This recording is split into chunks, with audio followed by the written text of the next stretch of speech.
Bonsoir, je suis Chiara. Installe-toi doucement, comme tu le peux, sans chercher la position parfaite.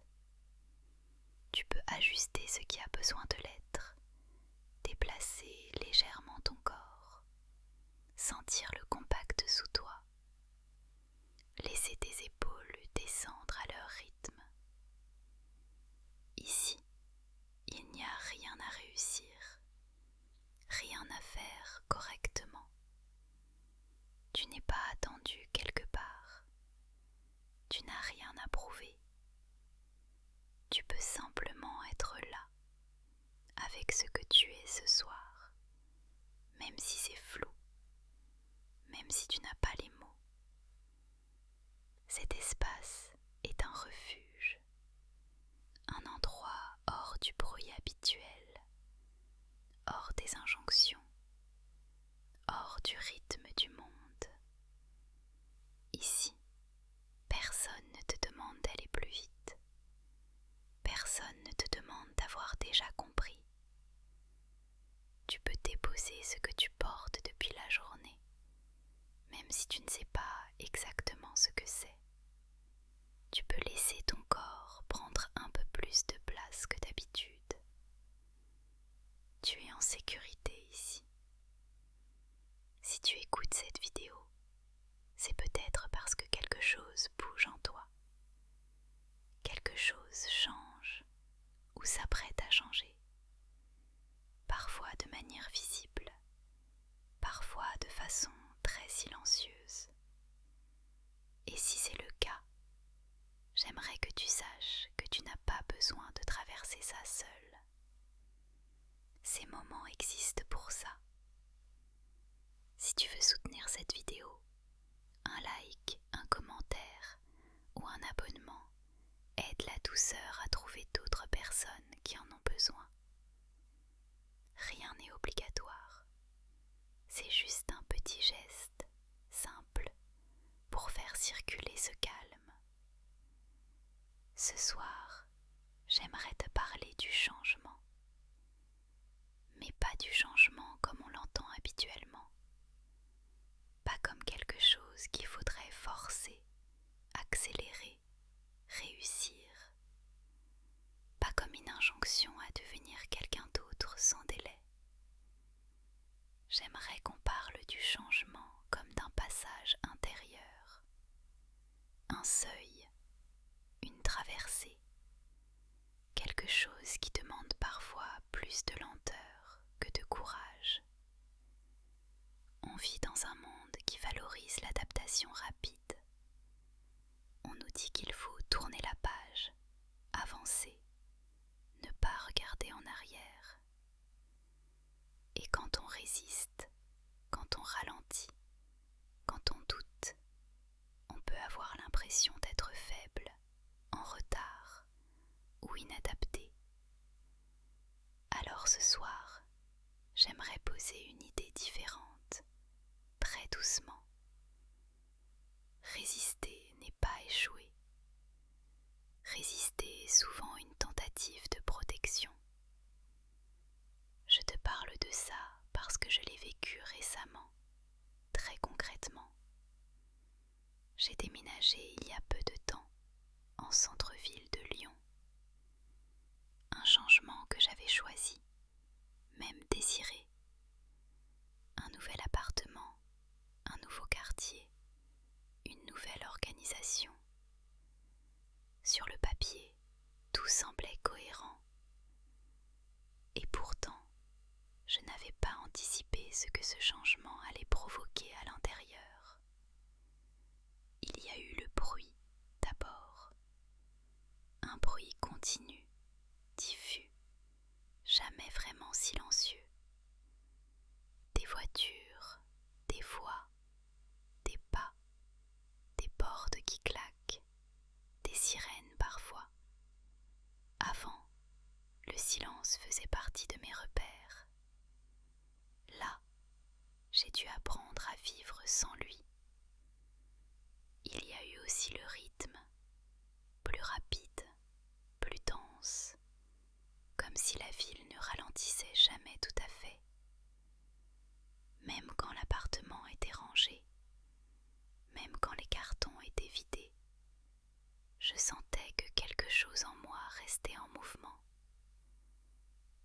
si mon corps cherchait encore où se poser. Et je crois que c'est ça qui m'a surprise le plus. Je pensais que l'adaptation serait surtout pratique.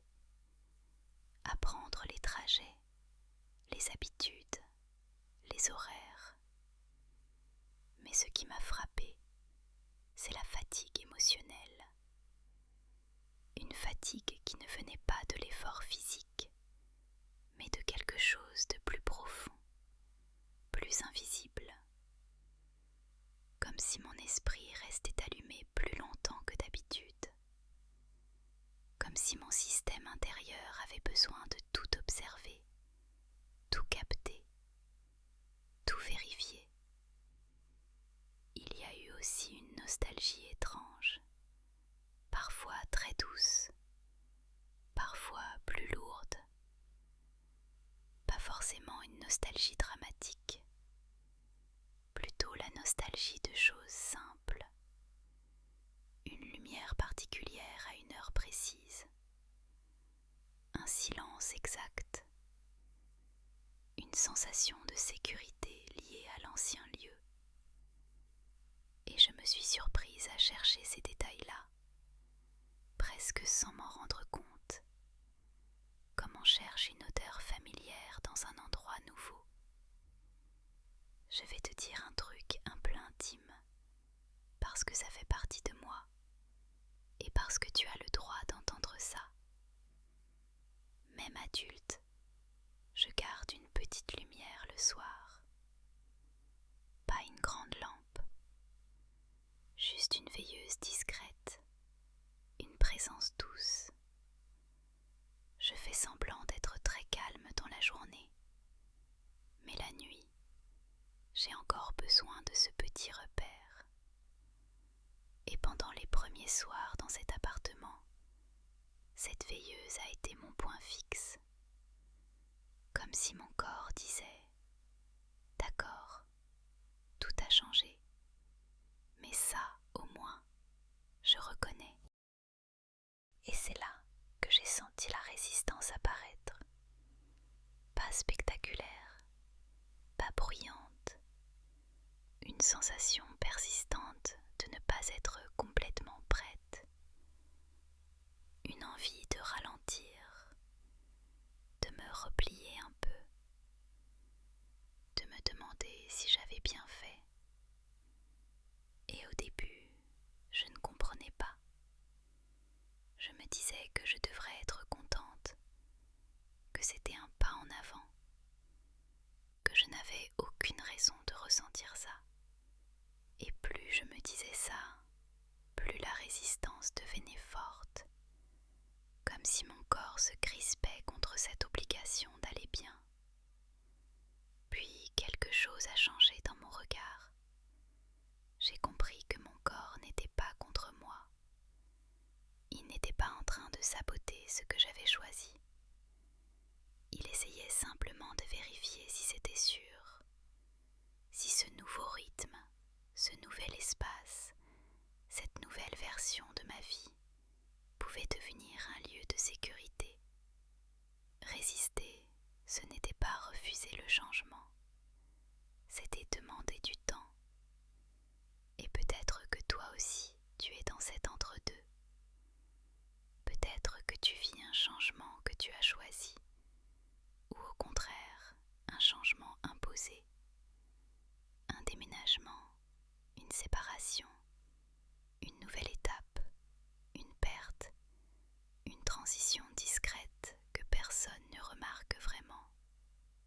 Et peut-être que tu te reproches de ne pas t'adapter assez vite. Si c'est le cas, j'aimerais que tu entendes ceci très clairement. Tu n'as rien à prouver. Ton rythme est valable. Ton corps sait ce qu'il fait, même quand ton mental doute. Ce soir, on ne va pas chercher à rendre le changement facile. On ne va pas te demander de l'aimer. On va simplement essayer de comprendre ce qui se passe en toi sans te brusquer. Regarder la résistance non pas comme un problème, mais comme un signal, une information précieuse sur ce dont tu as besoin pour te sentir en sécurité. Et pour continuer, j'aimerais qu'on regarde ensemble quelque chose d'important. Avant même de descendre dans le corps, avant de parler du système nerveux et de ce qui se déclenche à l'intérieur, il y a ce que le monde voit, ce que les autres perçoivent du changement, les réactions visibles, les jugements rapides, les phrases toutes faites. Alors on va commencer par là, très doucement. On va rester un instant à la surface, observer ce que le changement donne à voir de l'extérieur, ce que les gens commentent, ce que toi-même, peut-être, tu t'es déjà reproché. Tu peux rester avec moi. On va avancer tranquillement, sans se forcer. Et avec tout ça, une résistance intérieure est apparue. Pas spectaculaire, pas bruyante, juste cette sensation persistante de ne pas être tout à fait prête. Une envie de ralentir, de rester un peu en arrière, de suspendre le mouvement, de me demander parfois en silence si j'avais bien fait. Sur le moment, j'ai eu tendance à me juger, à me dire que je dramatisais, que je manquais de gratitude, que je devrais être contente d'avoir choisi ce changement. Je me répétais que c'était normal, que ça allait passer, que je devais simplement m'y faire, comme si comprendre intellectuellement devait suffire à apaiser ce qui se passait à l'intérieur. Mais plus je me forçais à penser comme ça, plus la résistance se faisait sentir, comme si quelque chose en moi se crispait, comme si cette pression intérieure rendait le changement encore plus lourd. Et c'est là que j'ai commencé à comprendre quelque chose d'important. Cette résistance n'était pas une erreur, elle n'était pas un échec, elle n'était pas la preuve que j'avais fait le mauvais choix, elle était une information. Mon corps essayait de me dire qu'il avait besoin de temps, qu'il avait besoin de vérifier, pas à pas, que ce nouvel environnement pouvait devenir un lieu sûr, qu'il pouvait y baisser la garde, qu'il pouvait s'y reposer. Résister, ce n'était pas refuser le changement, c'était demander de la sécurité avant de continuer. Je crois qu'on sous-estime beaucoup ce que représente un changement, même quand il est désiré. On imagine souvent que le désir suffit à rendre les choses faciles, comme si vouloir quelque chose devait automatiquement effacer l'inconnu. Mais le désir ne supprime pas l'inconnu, et l'inconnu, pour le corps, reste une source d'alerte, même quand la tête est convaincue, même quand le choix est réfléchi. Le corps, lui, a sa propre temporalité. Il a besoin de répéter, de reconnaître, de s'habituer. Il a besoin de retrouver des micro-sécurités avant de relâcher la vigilance. Il ne se calme pas parce qu'on lui explique que tout va bien. Il se calme quand il fait l'expérience, encore et encore, que rien de grave ne se passe. Ce que je n'avais pas anticipé non plus, c'est cette impression étrange de devoir redevenir débutante. Ne plus savoir exactement comment m'organiser, où me ressourcer, comment retrouver rapidement un sentiment de calme. Avant, certaines choses étaient automatiques. Elles ne demandaient aucun effort conscient. Là, tout sollicitait un peu plus d'attention. Et cette attention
tu compliques les choses, alors que bien souvent, tu es simplement en train de t'ajuster, de chercher un nouvel équilibre.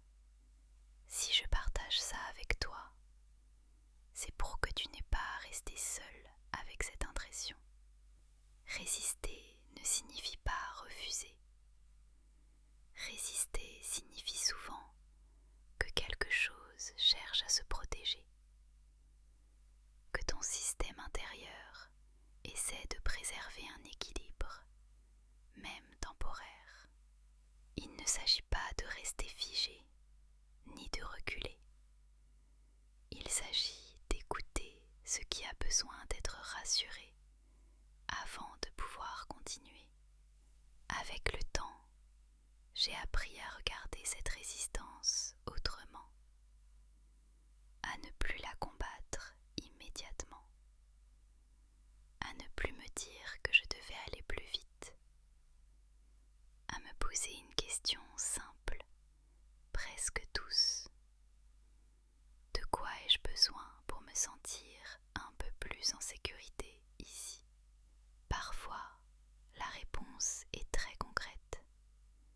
Retrouver un rituel, créer un coin familier, marcher dans les mêmes rues, refaire les mêmes gestes.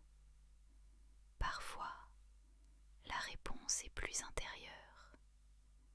S'autoriser à être fatigué, à être nostalgique, à ne pas être parfaitement aligné avec son choix tout de suite. Et ce regard-là a changé beaucoup de choses. La résistance a commencé à se détendre, non pas parce que je l'avais forcée à disparaître, mais parce qu'elle avait été entendue, accueillie, respectée. C'est pour ça que j'aimerais que tu gardes cette idée avec toi ce soir. Résister n'est pas échouer.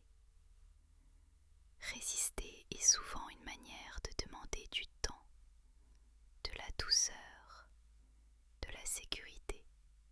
Et pourtant, cette résistance, même si elle est intérieure, ne reste jamais complètement invisible. Elle finit toujours par se manifester, par se voir. Et c'est souvent là que les malentendus commencent. Les autres voient quelque chose. Ils interprètent. Ils commentent. Ils donnent des conseils. Et toi aussi, peut-être, tu te regardes à travers ce prisme-là. Quand un changement arrive, il ne se vit jamais seulement à l'intérieur.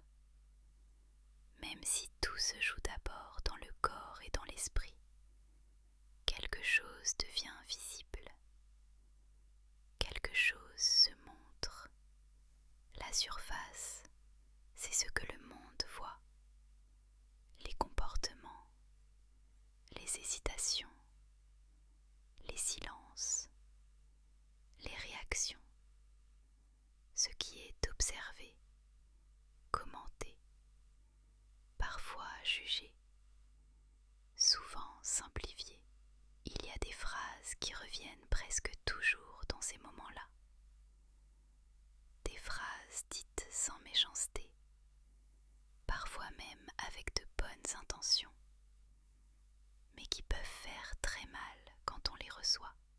Qu'il faut avancer, que c'est une chance, qu'il ne faut pas regarder en arrière, qu'il faut être fort, positif, adaptable, que d'autres y arrivent très bien, que ça finira par passer. Et quand on ne correspond pas à cette image, quand on ne va pas assez vite, quand on doute encore, on peut avoir l'impression de faire quelque chose de travers. À la surface, le changement donne souvent l'impression d'un ralentissement. Quelqu'un qui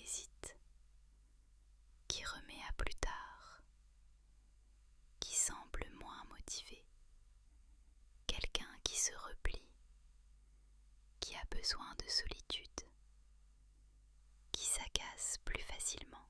Vus de l'extérieur, ces signes peuvent être interprétés comme un manque de volonté, un refus d'avancer, une fragilité excessive. Je me rends compte aujourd'hui que moi aussi, avant, je regardais le changement comme ça, à travers la surface. Je croyais que le courage consistait à ne pas s'attarder, à ne pas trop ressentir, à faire comme si tout allait bien, même quand ce n'était pas le cas. Je pensais qu'il fallait aller vite, être forte, montrer que l'on maîtrisait. Je n'avais pas encore compris que la surface est trompeuse. Elle montre des comportements, mais elle ne montre jamais l'effort qu'il y a derrière. Elle montre l'hésitation, mais pas le combat intérieur. Elle montre la lenteur, mais pas la vigilance constante du corps. Elle montre le doute, mais pas la responsabilité immense que certaines personnes ressentent face au changement. Et c'est pour ça que, maintenant, j'aimerais qu'on s'arrête là-dessus un instant. Juste le temps de regarder cette surface, sans la juger, avant d'aller plus bas, avant de comprendre ce qui se joue réellement à l'intérieur. Parce que sous ce que le monde voit, il y a quelque chose de beaucoup plus profond qui se met en mouvement. Et c'est là que tout commence vraiment. C'est à ce moment-là qu'une image m'est venue, presque naturellement, celle d'une porte. Le changement, c'est souvent une porte qui s'ouvre, une porte vers quelque chose de nouveau. Et nous, on se retrouve juste devant, ni complètement dehors, ni complètement dedans. Dans cet espace intermédiaire, un peu flou, un peu inconfortable, que j'aime appeler le vestibule. Cet endroit particulier où l'on quitte ce que l'on connaît sans avoir encore apprivoisé ce qui arrive. À la surface, quand quelqu'un reste dans ce vestibule, on peut avoir l'impression qu'il bloque la porte, qu'il n'ose pas entrer, qu'il hésite trop longtemps. Mais ce que l'on ne voit pas, c'est que ce vestibule a une fonction essentielle. C'est un espace de transition, un espace où le corps observe, sent, évalue, un espace où l'on se demande, souvent sans mots, si l'on peut avancer sans se perdre. Le problème, c'est que notre société n'aime pas beaucoup les vestibules.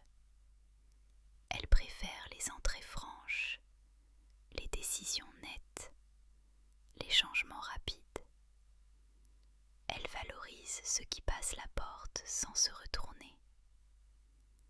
Et elle oublie que pour beaucoup de personnes, traverser ce seuil demande du temps, non pas par faiblesse, mais par lucidité, parce qu'il y a des choses à laisser derrière, des repères, des habitudes, parfois même une partie de son identité. À la surface, on voit quelqu'un qui tarde. À l'intérieur, il y a souvent quelqu'un qui dit au revoir, quelqu'un qui fait le deuil de ce qui était. Même quand le changement est positif, même quand il est choisi, il y a toujours une perte. Et cette perte-là mérite d'être reconnue.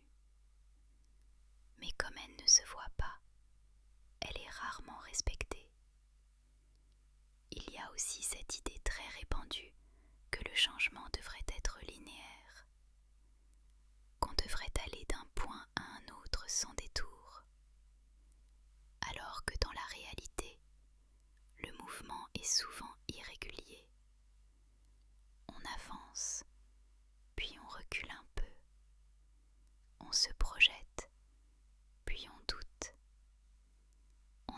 enthousiaste un jour, fatigué le lendemain.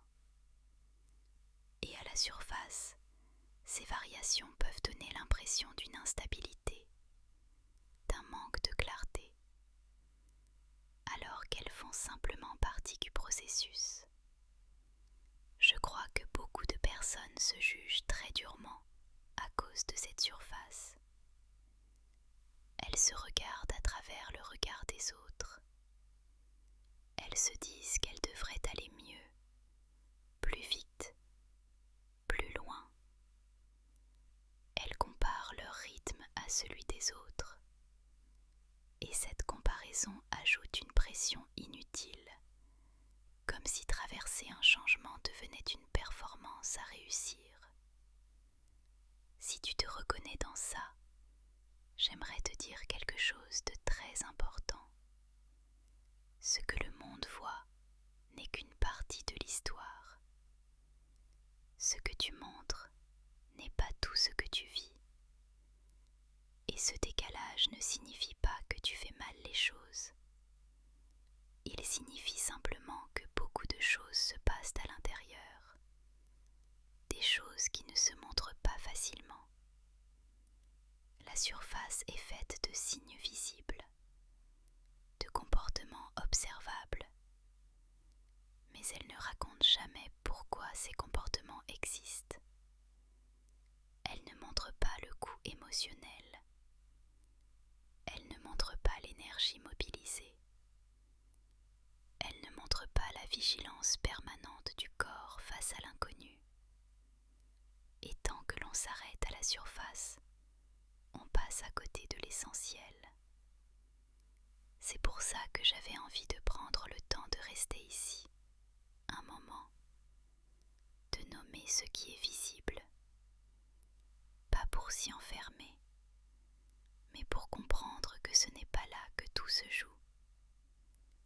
La porte, le vestibule, l'hésitation, la lenteur, tout cela n'est qu'une partie émergée.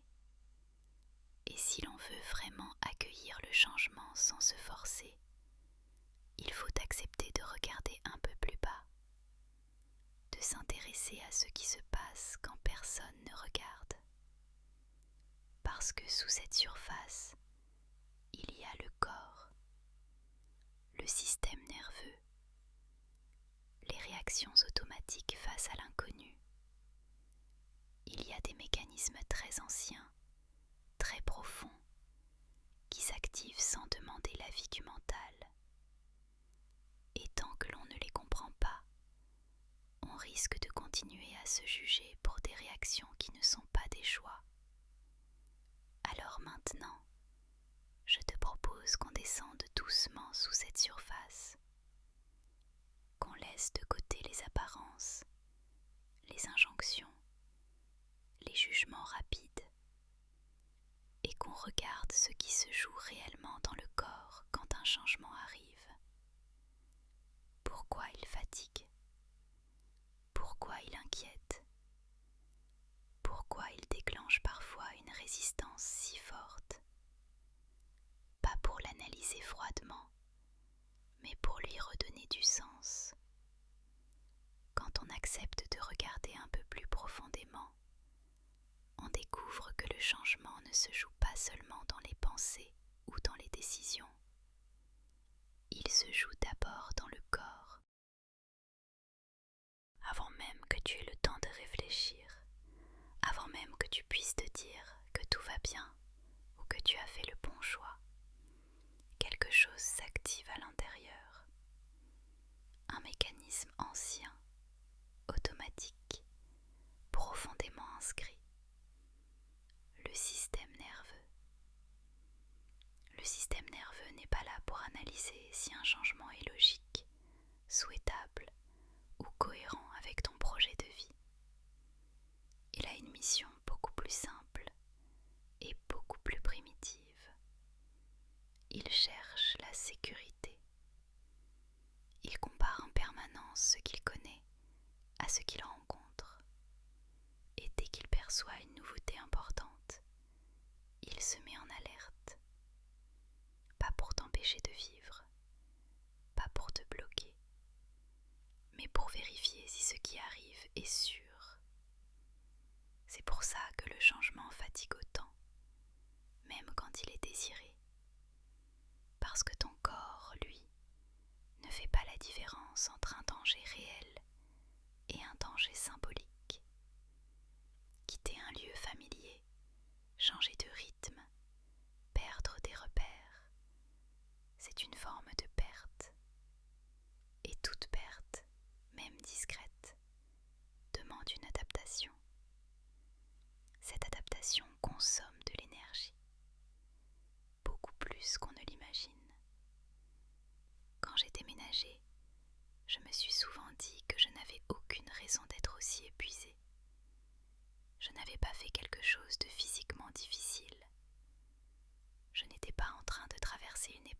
Aujourd'hui, je comprends mieux. Chaque bruit nouveau, chaque trajet différent, chaque micro-décision sollicitait mon système nerveux. Rien n'était encore automatisé. Rien n'était encore familier. Mon corps travaillait sans arrêt pour intégrer ce nouvel environnement. Le changement demande au système nerveux de rester vigilant, de capter plus d'informations, de surveiller davantage. Et cette vigilance prolongée finit par épuiser. C'est pour ça que tu peux te sentir fatigué alors que tu n'as pas l'impression d'en faire plus. Ce n'est pas une faiblesse, c'est un coup invisible. Et sous cette fatigue, il y a souvent des peurs qui s'activent, pas toujours conscientes, pas toujours formulées, des peurs diffuses, silencieuses, mais très influentes. Elles modifient la manière dont tu réagis au changement, parfois sans que tu t'en rendes compte. La première de ces peurs, c'est celle de perdre le contrôle. Quand quelque chose change, beaucoup de paramètres deviennent imprévisibles. Le corps aime ce qu'il peut anticiper. Il aime savoir à quoi s'attendre. Et l'incertitude crée une tension intérieure, une envie de maîtriser davantage, de tout prévoir, ou parfois au contraire, une sensation d'impuissance qui décourage. La deuxième peur qui s'active souvent face au changement est celle de perdre l'attachement. Les lieux, les routines, les personnes, les habitudes ne sont jamais neutres. Ils sont chargés affectivement. Ils deviennent des repères de sécurité. Ils disent au corps: ici, tu sais comment faire. Ici, tu peux te détendre. Les quitter, même volontairement, peut réveiller une peur très ancienne, celle d'être séparé de ce qui rassure, de ce qui fait sentir chez soi. Et cette peur peut être d'autant plus intense qu'elle n'est pas reconnue. La troisième peur est celle de perdre une partie de son identité, parce que le changement ne modifie pas seulement ce que tu fais, il modifie parfois qui tu es, ou du moins la manière dont tu te reconnais. Quand tu changes de cadre, de rôle, de statut ou de rythme, certaines parties de toi deviennent moins visibles. D'autres émergent, parfois sans que tu les aies encore apprivoisées. Et cette transition identitaire peut être profondément déstabilisante. On ne sait plus très bien où se placer, ni comment se définir. Toutes ces peurs ne signifient pas que tu fais fausse route. Elles signifient que ton système intérieur est en train de s'ajuster. Et cet ajustement demande du temps. Le corps ne se transforme pas à la vitesse des décisions. Il avance par paliers. Il teste. Il observe. Il vérifie. Il a besoin de sentir, à plusieurs reprises, que rien de grave ne se passe avant de relâcher. C'est pour ça que la résistance apparaît souvent à ce moment-là. Pas comme un refus conscient, pas comme une opposition volontaire, mais comme une réponse automatique du corps. Une manière de dire qu'il a besoin de ralentir, d'intégrer, de retrouver des points d'ancrage. La résistance n'est pas ton ennemi. Elle est une tentative de régulation. Quand tu comprends ça, quelque chose peut déjà se détendre. Tu peux commencer à arrêter de te battre contre toi-même, à ne plus interpréter chaque fatigue, chaque doute, chaque hésitation comme un signe que tu devrais faire plus d'efforts.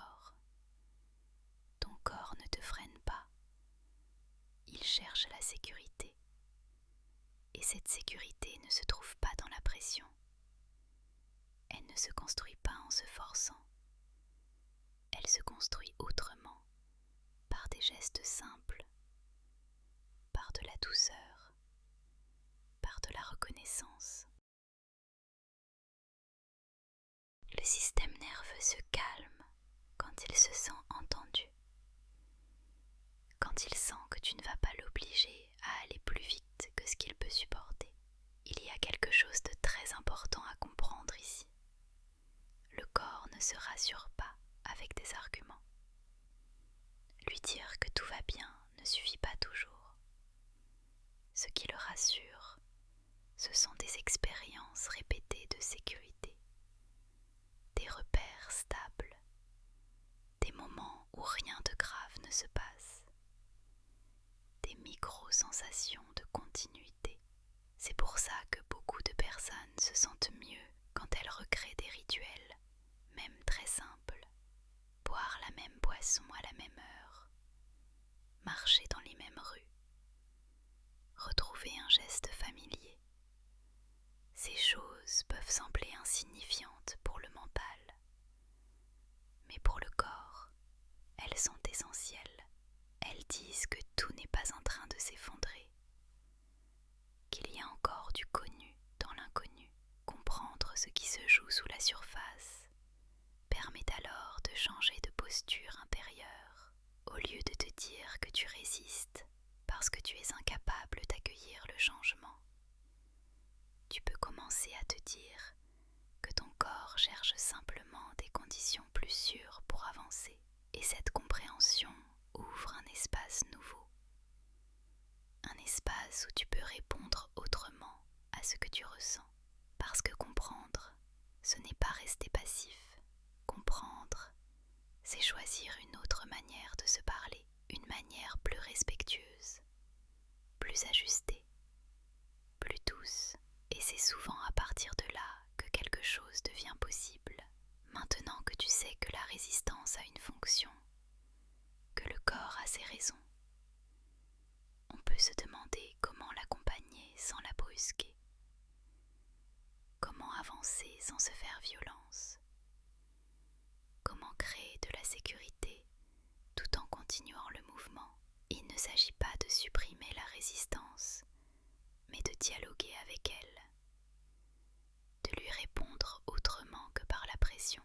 La résistance ne se manifeste pas toujours de la même manière. Elle prend souvent des formes différentes, parfois opposées, mais qui ont toutes le même objectif: se mettre à l'abri. La première forme est celle du contrôle. Quand tout change autour de toi, tu peux ressentir un besoin très fort de tout maîtriser, anticiper, planifier, vérifier, refaire mentalement les mêmes scénarios, comme si, en contrôlant chaque détail, tu pouvais calmer l'incertitude. Je me souviens très bien de cette phase après mon déménagement. J'avais besoin de tout organiser, de tout prévoir, de savoir exactement comment allaient se dérouler mes journées. Et quand quelque chose échappait à ce cadre, je sentais la tension monter. Ce besoin de contrôle n'était pas un caprice. C'était une tentative de recréer de la sécurité. La deuxième forme est celle de la fuite. Quand la tension devient trop forte, quand le corps ne trouve pas de point d'ancrage, il peut chercher à s'éloigner, éviter de penser, éviter de ressentir, éviter de s'engager pleinement dans ce nouveau contexte, se réfugier dans les écrans, dans les distractions, dans le sommeil excessif, dans l'isolement. Pendant un temps, j'ai ressenti cette envie de rester dans une sorte de brouillard, de ne pas trop m'impliquer dans ce nouvel environnement, comme si je pouvais retarder l'adaptation. Là encore, ce n'était pas un refus de vivre, c'était une pause demandée par le corps. La troisième forme est celle du gel, celle qui fait souvent le plus peur, cette sensation d'être bloqué, incapable capable de faire un pas, même petit. Tu sais ce que tu devrais faire. Tu sais ce qui t'aiderait. Mais quelque chose ne répond pas. Le corps est là, l'esprit aussi. Mais l'élan n'arrive pas. Cette immobilité peut être très culpabilisante. On se traite de paresseux, d'incapable, de faible, alors qu'en réalité, le gel est une réponse de protection très intense. Une manière pour le système nerveux de dire que la surcharge est trop importante. Accueillir sans se forcer commence par reconnaître ces formes de résistance sans les juger, les nommer intérieurement, se dire simplement, sans dureté. Voilà ce qui se passe en moi en ce moment, voilà comment mon corps réagit. Nommer la résistance, ce n'est pas s'y enfermer, c'est lui donner une existence claire, plutôt que de la laisser agir dans l'ombre. Et quand quelque chose est nommé, il perd déjà un peu de sa puissance. Un autre geste très important consiste à rétrécir le changement. Le corps se sent vite dépassé quand il perçoit une transformation globale, massive, sans contour clair. Quand tout change en même temps, tout devient trop lourd à porter. Rétrécir, c'est ramener le changement à des dimensions plus humaines. Aujourd'hui, ce n'est pas toute ta vie qui change. C'est cette journée, c'est ce moment précis, c'est cette petite étape, ici et maintenant. Quand je me sentais submergée à Lyon, j'ai commencé à penser en termes de micro-ajustements. Une rue à apprivoiser, un café à découvrir, un coin familier à recréer. Rien de spectaculaire, rien d'impressionnant, mais c'était suffisant pour apaiser quelque chose à l'intérieur, suffisant pour dire à mon corps que le nouveau pouvait devenir habitable. Créer des micro-repères est une autre manière très douce de rassurer le corps. Des gestes simples, répétés, qui deviennent des points de stabilité. Une boisson chaude au même moment de la journée. Un trajet identique. Une musique familière. Un objet qui rappelle l'ancien lieu. Ces choses peuvent sembler insignifiantes. Elles ne le sont pas. Elles disent au système nerveux que tout n'est pas inconnu, que quelque chose reste constant. Et cette constance permet, peu à peu, de relâcher la vigilance. Il y a aussi un aspect souvent oublié quand on parle de changement. Le deuil. Même quand le changement est positif, même quand il est choisi, il implique toujours une perte. Perte d'une version de soi, d'un cadre, d'un rythme, d'une sécurité connue. Autoriser ce deuil est essentiel, non pas pour s'y enfermer, mais pour le reconnaître. Se dire que c'est normal de ressentir de la tristesse pour ce qui n'est plus et que cette tristesse ne remet pas en cause la validité du choix. Elle coexiste simplement avec l'élan vers l'avant. J'ai mis du temps à m'autoriser cette nostalgie après mon déménagement. J'avais l'impression que regretter certains aspects de l'ancien lieu signifiait que je n'étais pas alignée avec ma décision. Aujourd'hui, je sais que ce n'était pas vrai. Je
détermination à écouter quand la résistance se sent entendue.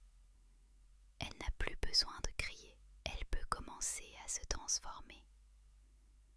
Lentement, à son rythme, il n'y a pas de calendrier pour ça. Pas de délai à respecter. Certains jours, tu te sentiras plus ouvert, plus curieux, plus confiant. D'autres jours, tu ressentiras à nouveau le besoin de te replier, de ralentir.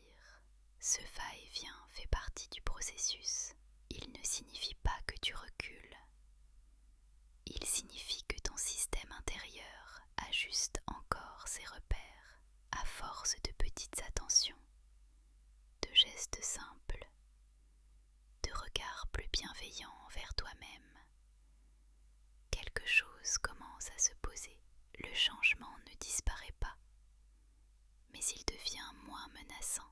Il prend moins de place. Il cesse d'être un combat permanent. Et c'est souvent à ce moment-là que le corps commence à relâcher, non pas parce qu'on lui a ordonné de le faire, mais parce qu'il se sent enfin suffisamment en sécurité. Et quand cette sécurité s'installe, même de manière fragile, un autre mouvement devient possible, un mouvement plus doux, moins tourné vers l'action et la compréhension, un mouvement de dépôt, de repos, de relâchement profond, parce qu'après avoir traversé, compris, accompagné, il reste quelque chose d'essentiel à faire, laisser le corps se poser, lui offrir un espace où il n'a plus rien à gérer, plus rien à anticiper. C'est vers cet espace-là que j'aimerais t'emmener maintenant, un espace où tu peux simplement laisser ce que l'on a traversé ensemble se déposer, sans analyse supplémentaire, sans effort, juste un moment pour permettre au corps et à l'esprit de se reposer après le mouvement. On arrive doucement à la fin de ce moment partagé, après avoir parlé du changement, de ce qu'il montre, de ce qu'il cache, de ce que le corps traverse, et de la manière dont on peut l'accompagner sans se faire violence.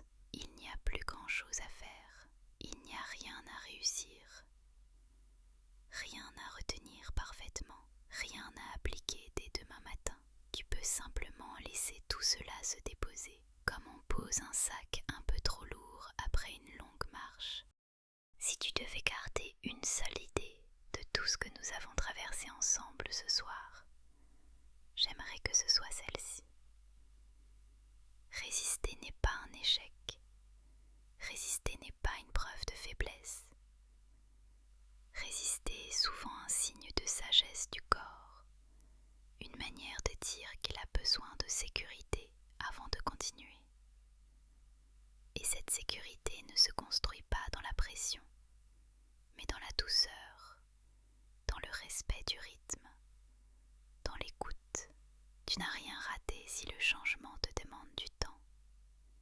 Tu n'es pas en retard si ton corps avance plus lentement que ton mental. Tu n'as pas à te comparer à d'autres parcours, à d'autres vitesses, à d'autres façons de faire. Ton chemin est le tien, et il mérite d'être traversé sans violence intérieure. Tu n'as rien à prouver. Ton rythme est valable. Maintenant, il est possible que certaines phrases aient résonné plus fort que d'autres, que certaines images soient restées, pendant que d'autres ont glissé sans s'arrêter. C'est très bien comme ça. Tu n'as pas besoin de tout comprendre consciemment pour que quelque chose s'apaise à l'intérieur. Ton corps, ton système nerveux savent trier ce dont ils ont besoin. Ils garderont ce qui est utile. Le reste pourra simplement s'effacer. Tu peux laisser ton attention devenir plus floue. Il n'y a plus rien à analyser, plus rien à décortiquer, plus rien à anticiper. Si des pensées apparaissent, tu n'as pas à les suivre. Elles peuvent passer comme elles sont venues. Elles n'ont n'ont rien à résoudre ce soir. Tu peux t'autoriser à ne plus être en vigilance, à ne plus surveiller, à ne plus vérifier. Peut-être que tu sens déjà certaines zones de ton corps un peu plus lourdes, un peu plus calmes. Peut-être que ce n'est pas très net, et c'est très bien aussi. Le repos n'est pas toujours spectaculaire. Parfois il se fait doucement, presque discrètement. Il s'installe quand on cesse de lui résister. Si tu traverses un changement en ce moment, rappelle-toi que tu n'as pas besoin de tout porter d'un coup. Tu peux avancer par petites touches. Tu peux t'arrêter quand c'est nécessaire. Tu peux faire demi-tour sur certaines choses sans remettre en question l'ensemble de ton chemin. Avancer n'est pas une ligne droite. C'est un mouvement vivant, parfois lent, parfois hésitant, parfois très doux. Tu as le droit d'être fatigué. Tu as le droit d'avoir besoin de stabilité.